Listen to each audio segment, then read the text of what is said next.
Roll call. Here. Here.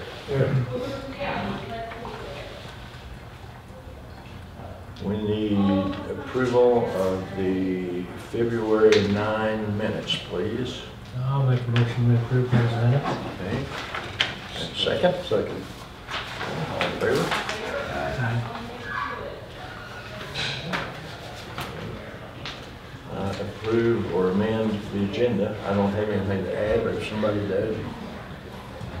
I'll make a motion to approve. Okay. Second. Second. Okay. All in favor? Aye.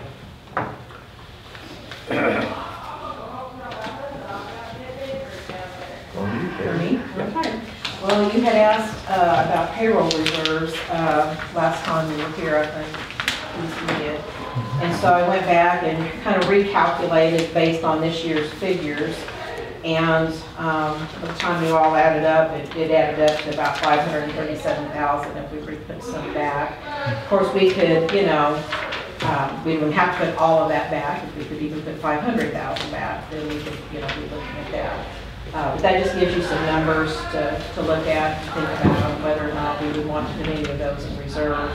And the way David and I were talking about it this morning, if you did put something in reserve, it would be based on your vote. And what that basically does is allows us to put the money over just aside somewhere. It allows me not to touch it to try to, if there's a deficit somewhere, I would have to come back and ask your all's permission. We can vote. But you can vote to release it if you want to. Yeah. And of course, we talked also about, you know, we were talking about the, what's the word for the bond? Oh, for the bonds, like on the sewer bonds. You know, we're trying to get, you know, we in our audit, we were not meeting that covenant. Covenant, there's the word. That's the word, but what we also have to know is that sometimes those reserves back doesn't go into the formula to calculate that reserve. It has to do with the amount of expenses you have versus the total revenue you have coming in. It goes up and down. And because I had money in reserve and thought I was safe on it and didn't understand the formula well enough. So I think that's going to be an ongoing issue, but us not meeting the covenant does create a problem as far as going out and getting sewer bond loans. If we got in a bind, we'd have trouble on the loan because we don't have the covenant. So, for the time being, I'd rather see us work on the covenant. Of course, that's money. That's going to be, that's your revenue coming in based on your customers and your rates that you charge. And we can just get close. Yeah, and that fluctuates because it'll depend on whether you have a lot of expenses go out of the sewer department. And of course, the more expenses you have go out, the more revenue they want to cover. It's a complicated formula, and it's very hard for me to pinpoint what that number is until you practically get to the end of the year, and you know, and so we may just have to look at some transfers in, possibly to make that better. But anyway, but that is the figures that's best, and these are estimates. They're not hardcore numbers. You know, at some point in time, I would like to see us start putting some back, and I don't guess we would have to do it all at one time. I mean, we could do it incrementally and just gradually build those reserves over time. And maybe we could do that at some point in time. Well, especially as we get, believe it or not, when we're moving toward the end of our fiscal years. So maybe when we get into budget times and we're looking at that, we might look at where we could possibly at least attempt some money's back in reserve. Okay. While we're talking about reserves, can I ask you to, like on the electric department, electric reserves, how are we doing on that? And well, you know, we used part of it on different phases, and then I think the tornado, high winds, whatever it was. But how are we doing on that? Well, I have money sitting back, not necessarily reserved, but just back in the savings account.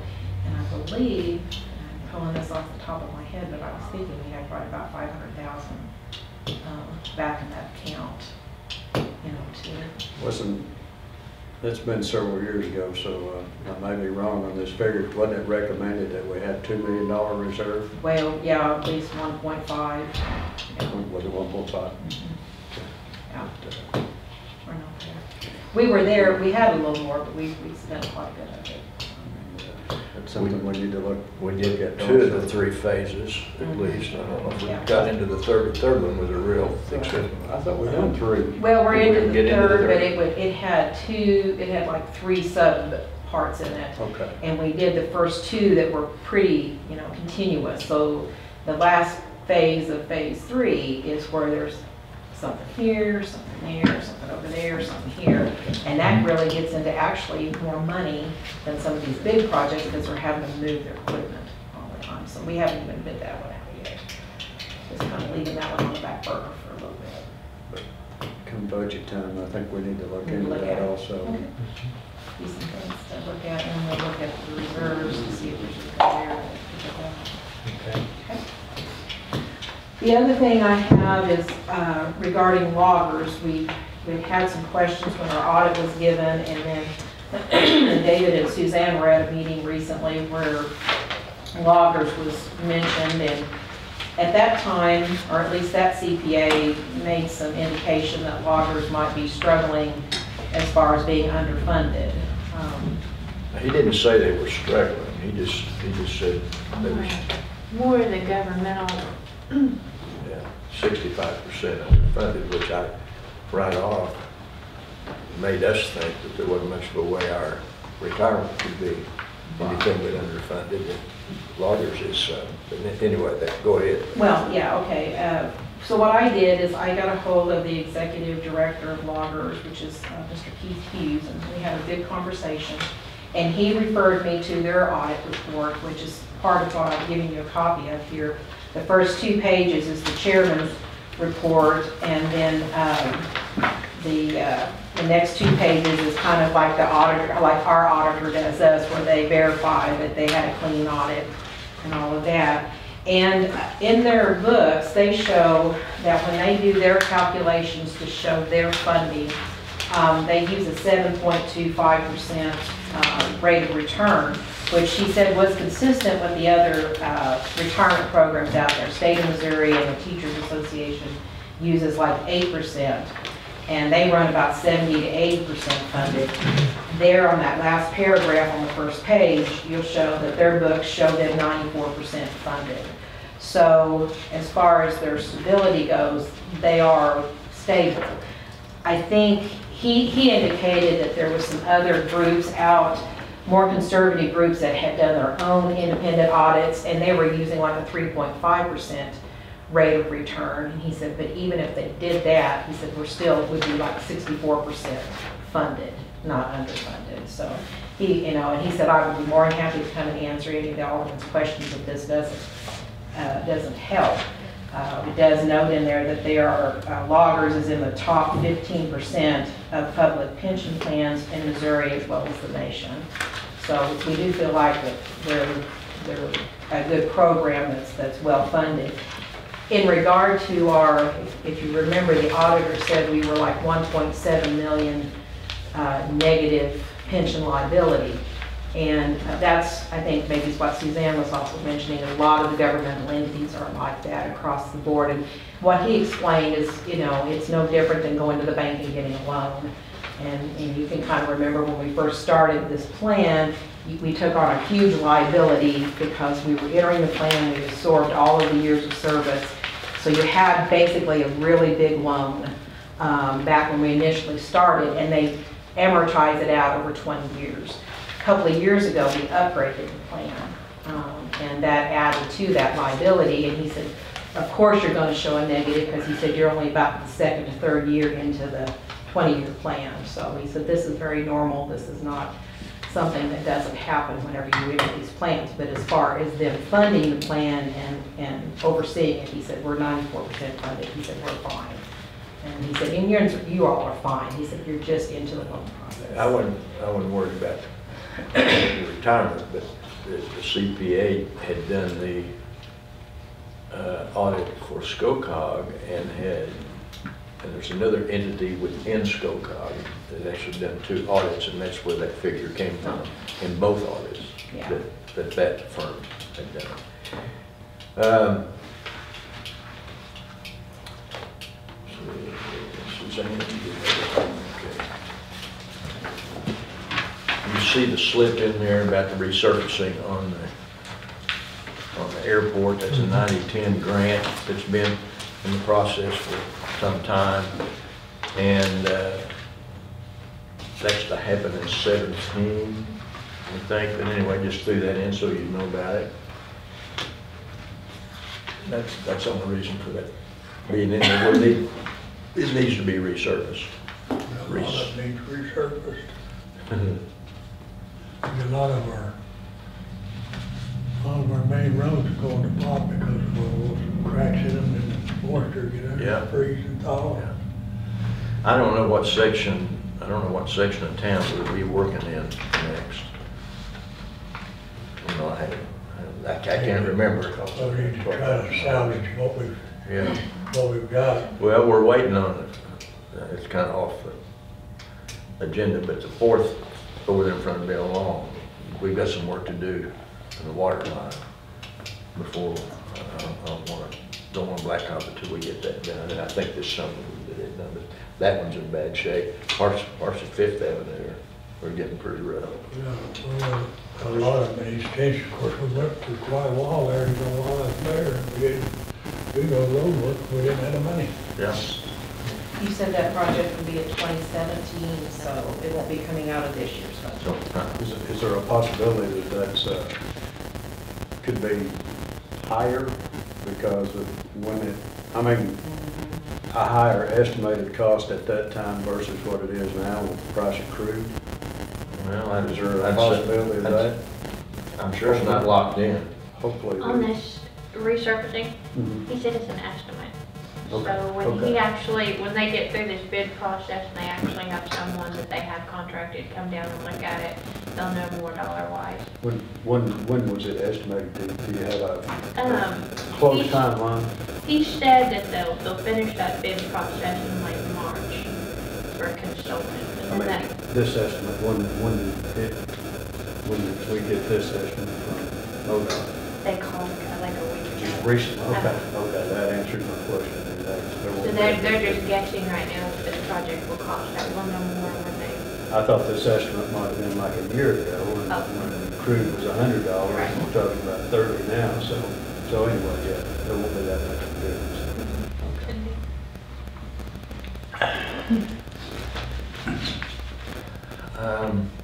We did go ahead, did we not, and give the extension office their money? Wonder if we don't need to have a motion Well, or I not. don't We know talked what we about do, it is in the budget. Okay. It's already in We the approved approved the budget to be done. So we did go ahead and extend that 10,000 to the extension office. And Keith and I were talking about today, I just don't see how it's going to survive. I mean, I think it'll be gone, the pay, what payroll they've got will be gone, and what rent the county gets for the room will be gone. Whenever we get ready to do budgets in April or May, I'll ask you then if you want me to include another 10,000 in your next For year. the next year. I did, we had 2 or 3 inquiries about the city utilities building. Had one realtor that was kind of jumping up and down wanting us to sell it right then. He had somebody interested in the building. And I went ahead and contacted Ozark Appraisal to have the building appraised as is.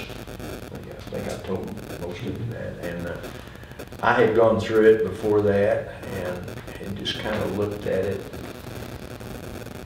thinking about what I thought it might cost to do the floors and paint and fix the ceiling and all that, which appeared to me to be about $15,000. And but anyway, I don't have the appraisal back, but I expect that this week. And when that happens, one of the people who was interested is down in Arkansas, and I'll let him know. But what we're talking about, we need to kind of decide how we're going to do that. But my thought, and we talked about before, we're either going to have to auction them, or we're going to put it up for bids and have a time, have a minimum, and then put it up for bids and for a month or 3 weeks or whatever we think's a reasonable time. Are you thinking about having to fix it before, No, as is? if this first go around, let's do it as is. And the realtor who was trying to sell it suggested we do it that way because he said whoever buys this, he said it's probably going to be an office building. Change it somewhere. Yeah, I'm going to want to change the floor, maybe. Now we took out the counter, the main counters there, so that's all one room there. Well, that probably didn't hurt anything by taking it out anyway. Do what? I said that probably didn't hurt anything to take it out. No, I don't think so. It makes it look bigger. Yeah. So what you've got is that, like we had before, we had one big room, you got those two offices. So I think we added that anyway, didn't we? Yes. Yeah. So that's kind of where we are with that. We finally got everything out of the old city hall. We probably need to go down there tomorrow to be sure what it looks like. Clean it probably Yeah.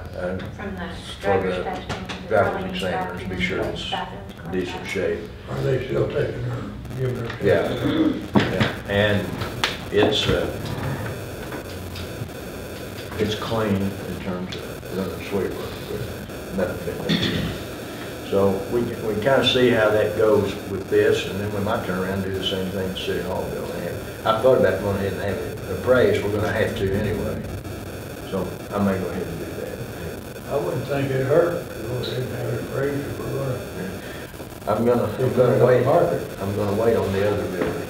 See what happens with it. Well, it may fall in. But anyway, we'll probably go ahead and appraise that, and then we can kind of see what happens. I don't have a clue what that building cost in 1952. That down here. Yeah. Well, I wasn't old enough to care if it was even, that was way out of town, I thought. Yeah, probably $100,000. You think it cost that? I don't think so. I'm just throwing numbers. That was 64 years ago. I bet I'm throwing numbers. 4,500 maybe. Probably the original. Yeah. Anyway, that's where we are with the buildings. So, Country Boy Tires. We had a lady from DNR here who comes periodically every 2 or 3 years to kind of inspect tire companies and so forth. And she came in, I wasn't here, and then I called her back. The fact of the matter is, neither DNR nor us has any mechanism for getting rid of those tires. Unless we wanted to just pay $2,500 to have them come from Kansas and pick them up. You've got one company that picks them up, one, and it comes out of Kansas. Even if you're in Springfield, that same company. Pittsburgh, Kansas. You give them to them and then have to pay them. Yeah, yeah. So, you know, I talked to her 2 or 3 times, and she wanted to know if we would pay to have it picked up and then attempt to get the money from the landowner, and I said no, we couldn't do that. That whole property's in a mess, besides the tires. Financially, it's in a I'd mess. be better off let's sit on and leave it alone for a while. Well, Somebody else may have a problem. I did call the real estate company, and I told her that before we turn utilities on, we'd like the tires if it's sold. Of course, whoever buys it's going to have to deal with it. And we'd like to have those picked up before we turn utilities on. I know that sounded ugly, but she understood what I'm talking about. And I've talked to the DNR lady again today. And she says, well, if some nonprofit group wants to pick them up and store them here, and I said, like who? She said, well, like the Boy Scouts. I said, well, this is not a job for a bunch of little kids. This is an adult job. Yeah. I said, there are a lot of tires, you know, some of them are truck tires. Yeah. So there's just, they don't have the money to do it. DNR doesn't. The real estate person's aware of it. Yes. It really, should be between the buyer and the seller anyway, I think. And the real estate person you said was aware of it. So. They'll just have to deal with it. Paper on it, you know. I don't know who's got the paper, but They may the take house it. that burned was part of the collateral for the note, which complicates it. So whatever money that might come, this is supposition, I don't know this to be true. So therefore, money on the house is going toward the mortgage when it comes in. Okay.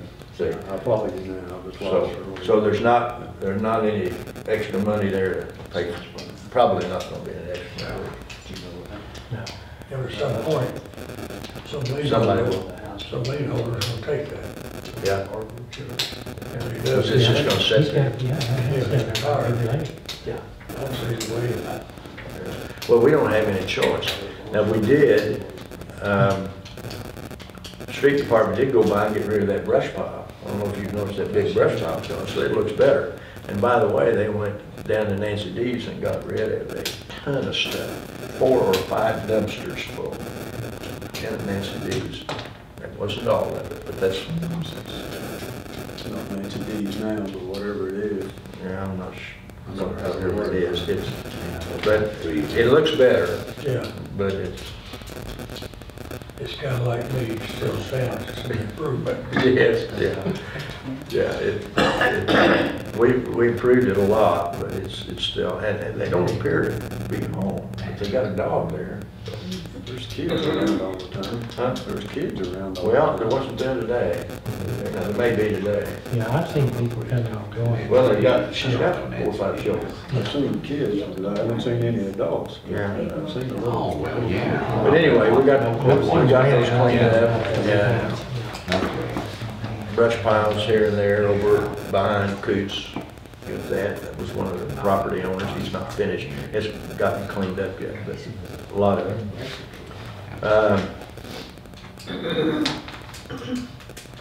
We've done a little bit of switching around. Joe Johnson, as you know, will have his lineman certification come December. And we really don't have a place to go with Joe in the electrical department because his brother is supervisor and we can't do that. So trying to figure out a good place for Joe is, we haven't been able to do that yet. Joe will have his lineman. He's got 2 or 3 water certifications. He's got all kinds of. He's overeducated. Yeah, and he's kind of an overeducated meter reader, but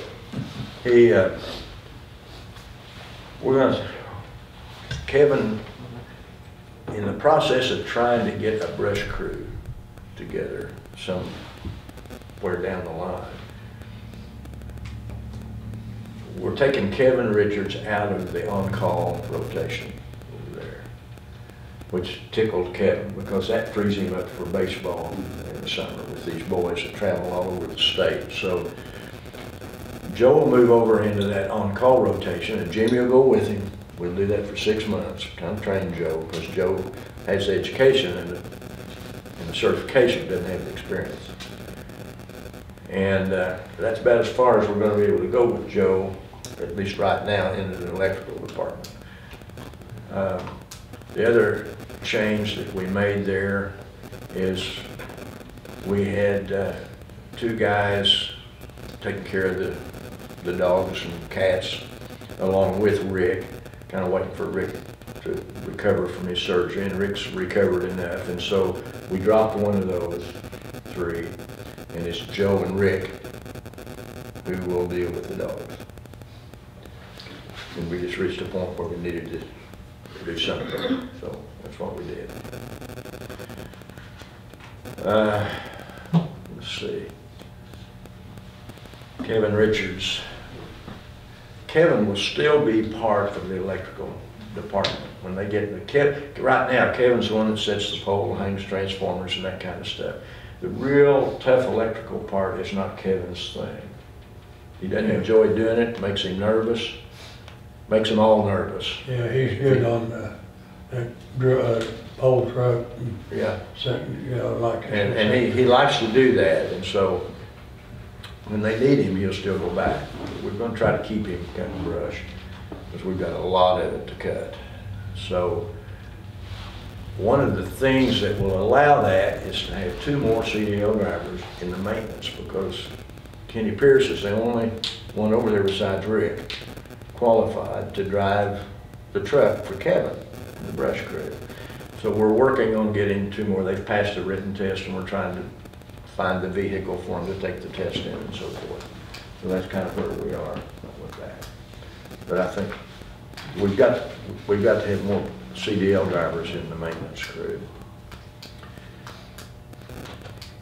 We had some Have they changed the laws on the weights of those trucks and everything? Well, As far as CDL, you know, Keith? There was so much of a ton limit, and 26,000 pounds, there that's you what go. it was. Rick tells me that they can't take a CDL test with a truck with automatic transmission. well, Yeah, I wasn't even aware of that. they can, but then they can't drive one that's standard. Yeah, it has to be a light vehicle to what you'll be driving But now that in your employment. if you take it in the standard, you can drive standard or automatic, Yeah. but not the other way. but the truck that we have is over that 26,000 pounds. That's when you have to start having Yeah. the CDL. So Charlie's been working with them on the truck over there, but it's automatic. I got a hold of Tom Wood to see if maybe Tom would drive and let's use his truck, and so I'm kind of waiting on Tom to let us know his is standard. No. I told the guys they'd have to probably take their shoes off if they got in it. But, They clean it up when they're. yeah. But what I'm asking you is, like, say I went and took a license, a CDL, and I had the manual transmission, and David went and took and he had the automatic. There's gonna have to be a restriction on his license somewhere to. I've never, yeah. But I guess my question is, do you know if there is a restriction? Not that I'm aware of, unless they've changed it. There didn't used to be any restriction on I don't- the type of transmission. What Ray explained to me, it don't even make no sense. I think it's just part of the testing procedure. We checked many weeks in a row with the ladies who give the test. Yeah, I mean, we didn't just make that up. Well, I would call the actual road test examiner over at Willow Springs that gives the actual road test and ask them. But I guess if there's not a restriction on there, How would they you know? could, yeah, how would you know? You could go take it in the automatic, but when you got your CDL, you can drive anything. Yeah. If there's not some kind of, and I don't. Well, I don't- I don't have a restriction on it. No, I've never seen Well, that. all I know is the driver's examiners told us that it had to be that way. Yeah, that's where we got our information, just from them. Say, sure we know. Yeah, so, anyway, that's where we are with that, so. I don't know where else you find a truck. I've got half a dozen of them, but they none of them are. Well, and the guys are gonna have to drive it, plus Charlie's gonna have to train them on that truck and teach them about that truck. You have to know a little about it before they go to take it. Kind of funny, Charlie, I was telling him about it, and he takes that pretty seriously. You know, he didn't want anybody going over and taking the test and not passing it. And he said, I just tell them, if they're not paying attention to me, they need to go somewhere else. Actually, the driving part is not difficult. No, It's the inspection part. Pre-trip. Pre-inspection, yeah. Yeah. Pre-trip inspection. Pre-trip inspection. All of It's that. tough. That'll get you. That's about the first time, every time. One of the things we noticed about the floor, there's some places on the entryway and back here where the guy doing the floor hadn't polished, or that's what it looked like. Bless his little pointed head, he finally showed up here Friday and did the border. I asked him to just do a border in the entryway. It looks good, and he did a border around his back wall, and so that part's done. no charge on that. At least he hadn't given me a bill, we won't pay it anyway, because he should have done it to begin with. Clean up property next to the Lions Club, that's, already talked about that, we did that. And,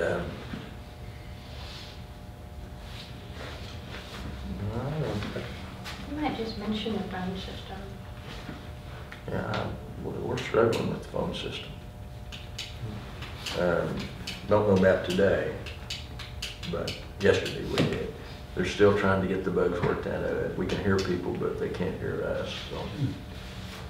Which makes for a short conversation. One-way deal. Yeah, but it's kind of inconvenient, so we switch over to your cell phone, that kind of thing. Anyone have, that take care of it? Okay, I guess we need a, I will make a motion that we go into closed. okay, I'll second. second that motion.